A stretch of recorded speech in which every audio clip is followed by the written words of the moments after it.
Hello learners of all ages, my name is Mr. Montgomery. I teach 4th and 5th grade math, and today we're going to be talking about decimals and expanded form.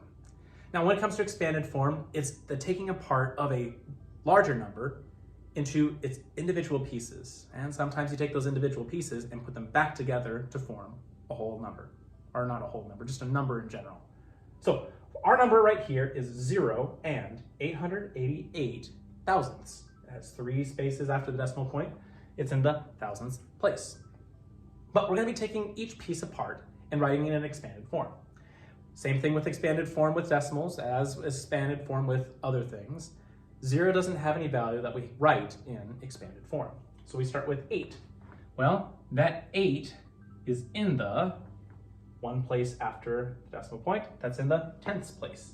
You could write it in fraction form. We're going to stick with fraction form for now. So that's 8 times 1/10 plus 8 times the other 8. It's in the hundredths place.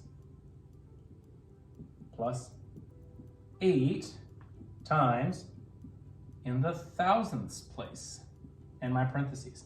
Another way that you could write it, still in parentheses, but 8 times, you could write the decimal form of this. So 0 and 1/10 plus 8 times 0 and 100 plus 8 times 0 and 1,000. Both forms are acceptable. A lot of students choose fraction form and a lot of students also choose decimal form. You can decide what works best for you. Let's take a look at another example. I have 2 and 292 thousandths.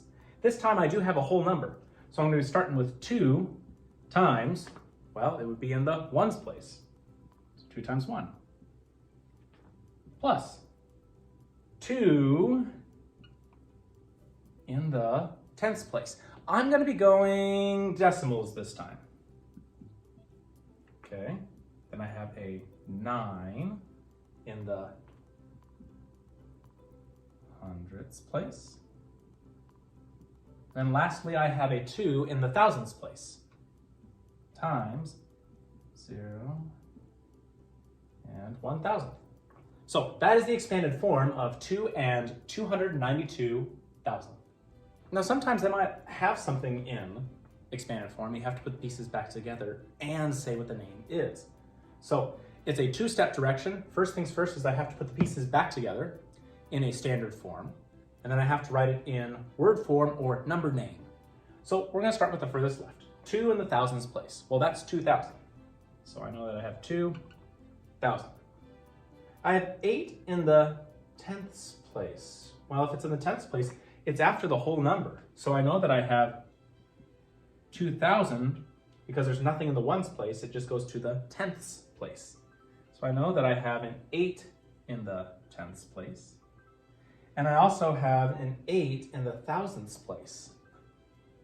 So that means that I didn't have anything in the hundredths place, but I do have an 8 in the thousandths place, 1, 2, 3 places after the decimal place.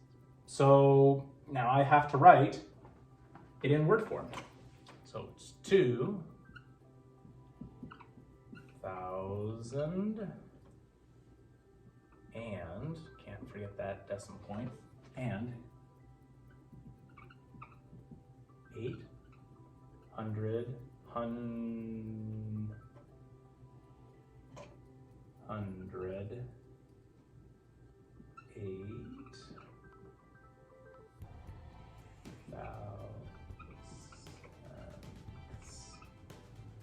So I have 2,808 thousandths. All right, my 5th grade friends, if you take a look at page 19, you will see that we'll be doing practice problems number 7, 9, and 12. Number 7 and 9, the directions say write each decimal in expanded form. And number 12, the directions say write each number shown in expanded form that is in expanded form into standard form. If you have any questions on decimals and expanded form, please let me know when you come to class tomorrow.